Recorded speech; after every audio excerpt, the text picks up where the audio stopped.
Entering the 2023 World Championships in Budapest, it would be an understatement to say that Danielle Williams had a shot to make it onto the podium. There's some who even consider her for not even making the final, considering the season she'd been having up to this point. But she defied all the odds and not only made it onto the podium, she won the gold medal and became one of just 4 women in history to ever win multiple gold medals at the World Championships in the 100-meter hurdles. So let's talk about how Danielle Williams got to this point to become a double world champion in the 100-meter hurdles, despite being a consistent underdog year after year after year. Yeah, I mean, yes, I'm a world champion, but the journey to get to that point was definitely a challenging one. And so when I got to that world championship, that made it fulfilling because it showed me that the challenges were all worth it. It was a part of the journey, and sometimes you just have to try it out and it will get you to where you need to go. Now, prior to 2015, Danielle Williams was competing for Johnson C. Smith University in the NCAA. And that's not only in the NCAA, but it's more specifically an NCAA D2 school. So not very prominent, though Johnson C. Smith is one of the more prominent D2 schools. During her time there, though, she had an immense amount of success. Between 2013 and 2014, her last 2 years there, she won 9 NCAA titles in the 60 meters, the 60-meter hurdles, the 200, the 100 meters, as well as the 4x100 meter relay. Notably though, she never won a 100-meter hurdle title in the NCAAs. But again, amazing success. In addition, during her junior season, she actually made the Jamaican team to the 2013 World Championships in Moscow that year, running a huge personal best of 12.69 seconds at trials. Now, when she got to Moscow, she only made it to the semifinals, was unable to make it to the finals, but that was really her first taste of that international experience and competing with some of the best ladies in the world. Now, when she graduated from Johnson C. Smith in 2014, she really spoke about how there wasn't too much pressure. It was really easy to go into becoming a pro. She didn't really compete too much in NCAA. She just ran fast when she needed to. So going into the pro landscape was an easy process for her. It wasn't that hard, I'd say, compared to like the other athletes who are coming from D2, because I didn't really compete a lot at Johnson C. Smith. It was D2. I competed when I needed to compete, and I ran fast when I needed to run fast. And so it was kind of easy transitioning out of that because my first year professional, I didn't have a lot of meets to go to. And so it really wasn't that hard for me to transition. And she really proved that when she got to the 2014 Commonwealth Games and got 4th place. So coming off a semifinal performance at the 2013 World Championships, to get 4th place just coming out of college, that was a huge deal and really was a precursor for what was to come in the following year. Now, going into 2015, again, though she had been running well, she had no pressure at all going into that World Championship season. And you can tell by the performances that were put down by not only Danielle Williams, but also the other ladies throughout the year. Prior to the Beijing World Championships, Danielle was only the 12th best performer in the world that year. She had a best of 12.71 seconds, so not nearly as fast as some of her times the previous years, but also relative to the other women that year. That time was the 61st best performance of the entire year. So tons of women were significantly faster going into those Beijing World Championships. Most notably, the American women. The USA had 4 women who were going to be competing at those World Championships. Brianna Rollins-McNeil, the 2013 World Champion, Kenny Harrison, the NCAA champion, Dawn Harper-Nelson, the previous Olympic champion, as well as the 3-time Diamond League champion, and then Sharika Nelvis, who was the world leader at 12.34 seconds. So they were completely stacked. Not only with 4 women going into Beijing, but then they also had the 6th fastest performers of the year. So a couple women were not going to be in Beijing. And they also had the 15 best performances in the 100-meter hurdles that year. So everyone's eyes were not only on the United States to potentially get gold, but for them to potentially sweep the podium. In addition to the American women, you also had some other women like Tiffany Porter, Cindy Sember, Alina Tilley, among others, who were significantly well ranked ahead of Danielle Williams. No one was really checking for Danielle Williams at this point, and especially going into the World Championships. So who was really Danielle entering the Beijing World Champs? Well, she was a Jamaican athlete who competed for a D2 school in the NCAA. She'd only had a personal best of 12.6 seconds. She didn't even break 12.7 before the World Championship. So to most people, she was not even on the radar of getting on the podium, let alone contending for a gold medal. I had went to the World Championships in 2013 before I graduated and turned professional. And so 2015, it was just more like, trying to beat as much people as you can. Nobody's expecting anything from you. You're not one of the big names per se. And so it was no pressure, and it's easy to thrive in that environment. because it's like you're fearless. But when we finally got to those World Championships, Danielle progressed immaculately. 12.77 in her heats, 12.58 for a personal best in the semifinals, and then 12.57 seconds to get the gold medal, edging out the gold by 0.02 of a second. This was a huge performance for Danielle, as well as for Jamaica. Only the second time in history a Jamaican woman had won the 100-meter hurdles at World Championships, just coming off the heels of the 2009 gold medal by Bridget Foster Hilton. Yeah, absolutely. I mean, going into the 2015 Worlds Finals, it was literally just take some, as Jamaica said, take some stripes of some of the people, because, you know, everybody's expecting them to win, and so we're trying to cut them down. And so it was just really just fearless, just going out there and just trying to beat as many people as I could. So at this point, she is at the top of her game, personal best, gold medals. Everyone is now looking for Danielle Williams to really perform in the next coming years.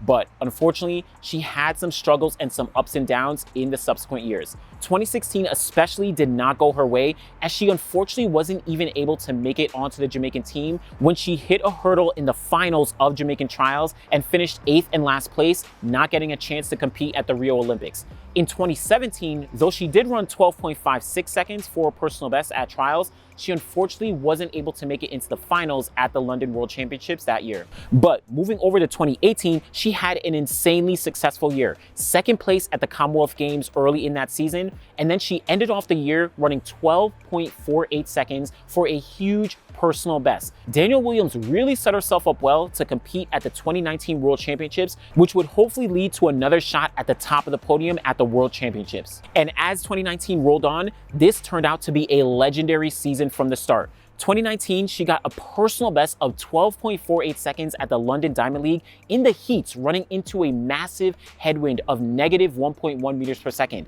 In the finals at that London Diamond League, she ran a massive personal best of 12.32 seconds. Not only a personal best, not only a Jamaican record, but that also moved her to number 7 all time in the history of the 100-meter hurdles. Additionally, she went on a winning streak for the rest of the season and won the Diamond League final in Brussels. So entering the Doha World Championships, you can argue that Danielle Williams was the favorite for the gold medal. She was the world leader, she was a Diamond League champion, and she had 4 of the top 6 times in the world at that point. Well, when we get to Doha, things didn't go exactly as planned. Danielle ran 12.51 and 12.41 in the rounds, but only managed to hit 12.47 seconds in the final, winning a bronze medal. Nia Ali and Kenny Harrison of the United States finished ahead of her, winning gold and silver respectively. Now, on the surface, it may be a disappointment due to her having literally the season of her life and not earning a gold medal, but there's still a lot to say about Danielle being able to remain consistent and get back onto the podium after having not even being in a global final since 2015. But now if we fast forward to the 2021 Olympic season, we would enter into a year that would truly test Danielle's resilience. After the world took a year off in 2020 due to the pandemic, everyone was gearing up for the Tokyo Olympic Games, especially Danielle, who was looking to make her first Olympic team. Remember, she hit a hurdle back in 2016 at the Jamaican trials and was unable to make that team. Well, this year, she would end up in the worst position possible. At the 2016 Jamaican Olympic trials, though she didn't hit a hurdle and managed to finish the race comfortably, she finished in 4th place, just getting edged out for the team right behind Brittany Anderson's 12.75 seconds. Absolute heartbreak, and she said that this was arguably the lowest point of her career. It was definitely, I'd say, Olympic trials 2021. I went out there, I was having so many injuries leading into that trial national championships, and I just wasn't super confident going into that race, and so that definitely affected the performance. I didn't make the team, and so it was kind of like, I don't think maybe Olympics is just not in it for me, because 2016 I fell at the trials. This 2021 I went back again and still didn't make the team. So I was like, maybe Olympics is just not in the cards for me, and maybe we should just, call it a career. In track and field, we put so much emphasis on the Olympic Games. Some athletes only get the chance to compete at the Olympics once maybe, let alone 2 times. Many careers don't even last a full 4 years. So you can only imagine what it took for Danielle to pick things back up and keep on running and look forward. But she did exactly that. Many people, my coach Lennox Graham for one, he is a man of God, and he will drill it into your head like God has a plan for you, God has a plan for you, and just keeps. And then My support system, I have a very close-knit support system between my siblings, mostly my sisters, and my parents, and a couple of friends who are always cheering me up, who I could always turn to and just tell, like, hey, listen, you're one of the best in the world. You are 1%, and you have so much more to offer in this sport, and just keep your head up. In 2022, she laced up her spikes once again and proved that her performances at the Olympic trials weren't really indicative of her true ability. She kicked off the season running a 60-meter hurdle personal best of 7.75 seconds indoors. She then went on to make the Jamaican team to the World Championships outdoors and finished 6th place at those 2022 World Championships. Now, though that wasn't a gold medal and really wasn't even a medal of any color, she did run a best of 12.41 seconds in the semis, which was her fastest time since 2019. So 2022 as a whole showed that Danielle was not out of the game. She was very capable and very much in reach of that gold medal that she earned all those years ago. Well, enter 2023, and this season actually turned out to be very similar to 2015 in a few more ways than you might actually think.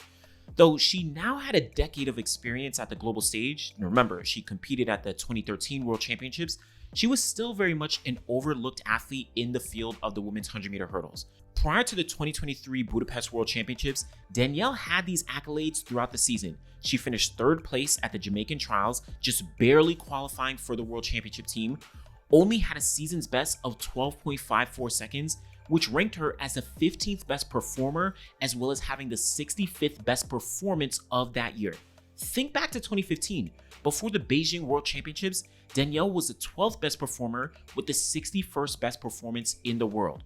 So you can probably argue that she was in a worse position now in 2023 compared to 2015. And adding fuel to the fire, at the World Championships, Danielle only finished 3rd place in her heat and 3rd place in her semifinal, which means that she qualified to the final, but only on time, not even getting an auto qualifier. I mean, I honestly didn't expect the race to be that fast.